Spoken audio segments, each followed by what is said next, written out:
Buongiorno a tutti. Lo riconoscete? Il Ponte del Diavolo.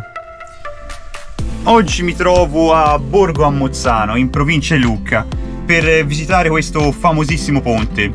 E sentite questo rumore? Sono proprio a bordo strada della strada statale, quindi una strada molto trafficata, e questo rumore è perenne. Ma non importa, comunque, tra poco visiterò il ponte, ma non prima di aver fatto colazione.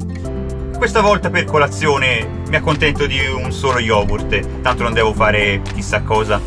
Sono le 8, come orario sarebbe buono per visitare il ponte, infatti non c'è assolutamente nessuno, è tranquillissimo, però è ancora un pochino freddo e c'è poca luce, preferisco aspettare un attimino che l'aria riscaldi e che specialmente ci sia un po' di luce, almeno rende il tutto un pochino più bello.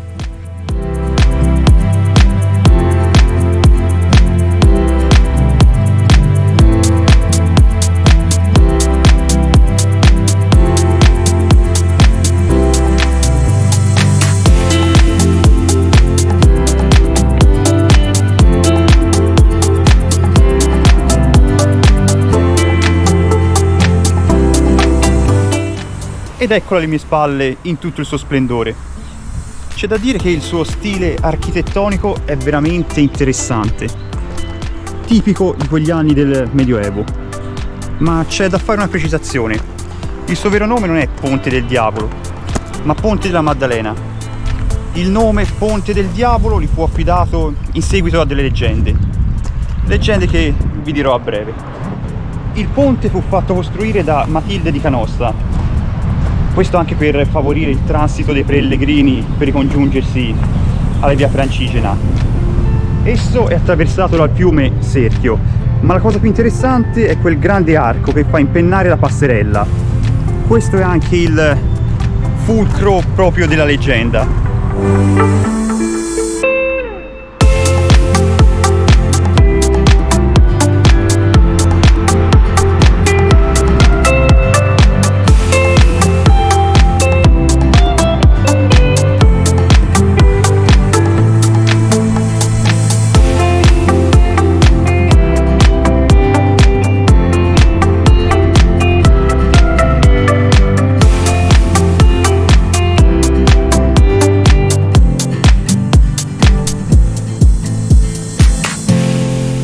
Ed eccomi qua, mi trovo proprio sul ponte.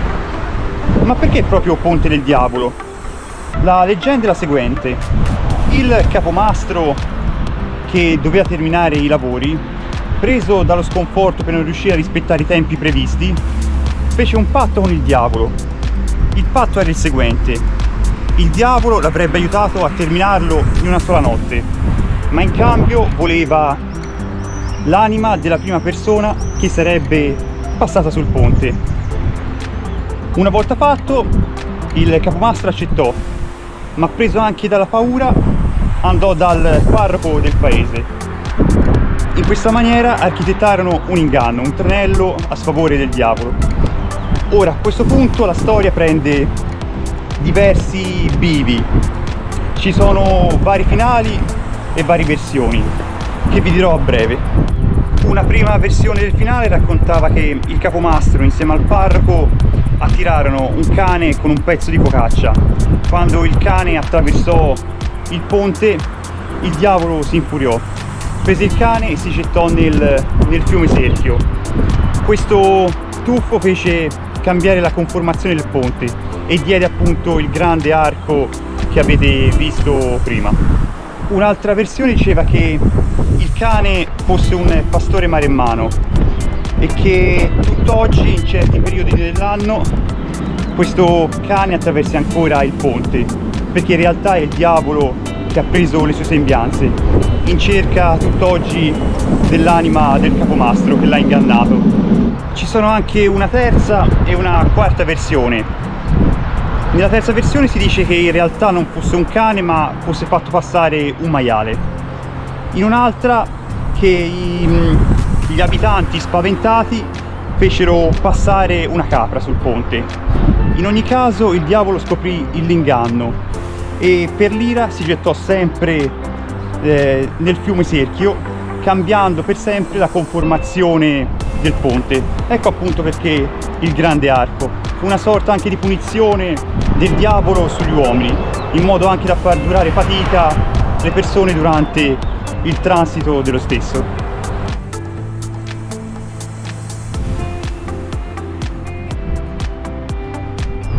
E questa è la leggenda, ma oltre a questo il suo nome deriva anche dal fatto che le persone, una volta che hanno visto come era fatto questo ponte, hanno iniziato a dire: non è possibile, è stato fatto dall'uomo, ci deve essere per forza qualcosa di demoniaco. E anche quello alimentò tutte le storie e tutto il fatto per cui questo ponte venne chiamato proprio Ponte del Diavolo.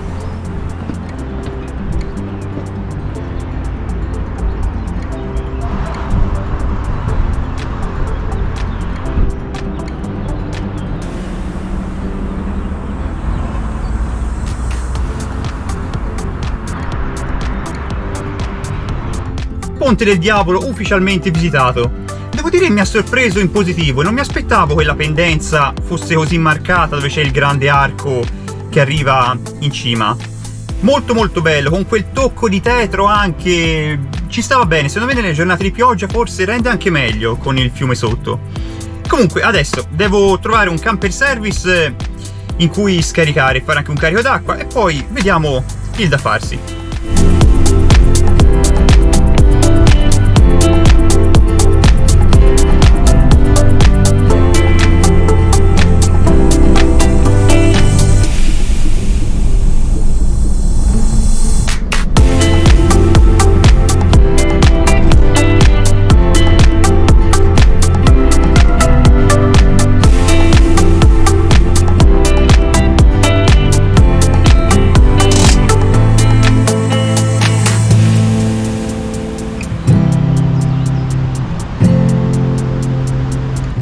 Area di sosta trovata.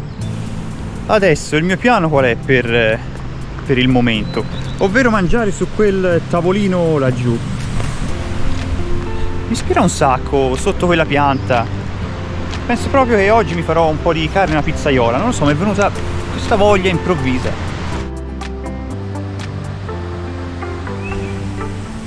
Ok, ci siamo quasi. I funghi sono già cotti, la carne qualche altro minuto e siamo a posto.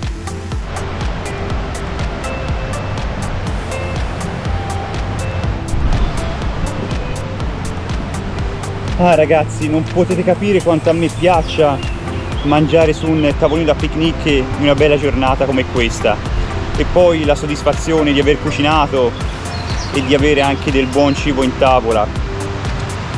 Non ha prezzo, non ha prezzo. Bene, che dire, inizia a servirvi prima che si freddi tutto.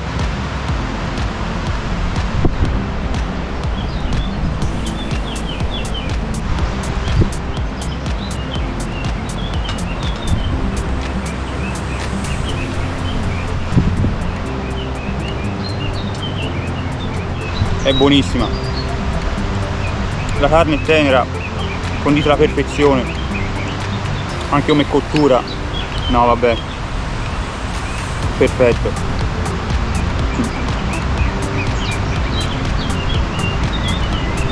Vedete, alla fine è anche per questo che ho scelto di vivere in camper, la van life. Sono questi momenti che mi danno gioia, cioè, sono cose semplici in fin dei conti, però non lo so, mi rendono felice. Questa tranquillità, questa libertà veramente. Non avere sempre quello stress, sempre pensieri per la testa. È libertà, libertà, la tua anima è più libera e più pura. Mi piace, mi piace. Questo mi ha fatto cambiare vita e l'ha resa migliore.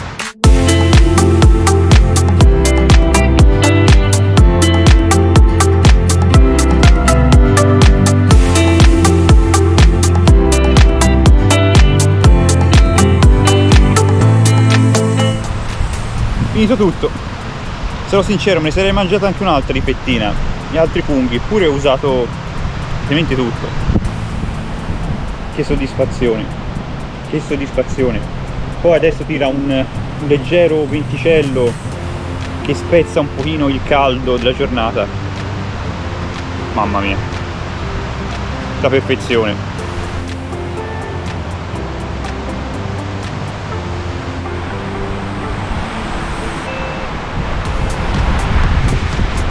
Solitamente dopo aver pranzato c'è sempre una cosa che non faccio, ovvero lavare i piatti. Per questo lo faccio per due motivi. Il primo perché preferisco lavarli la sera e quindi fare un unico lavaggio per risparmiare anche acqua.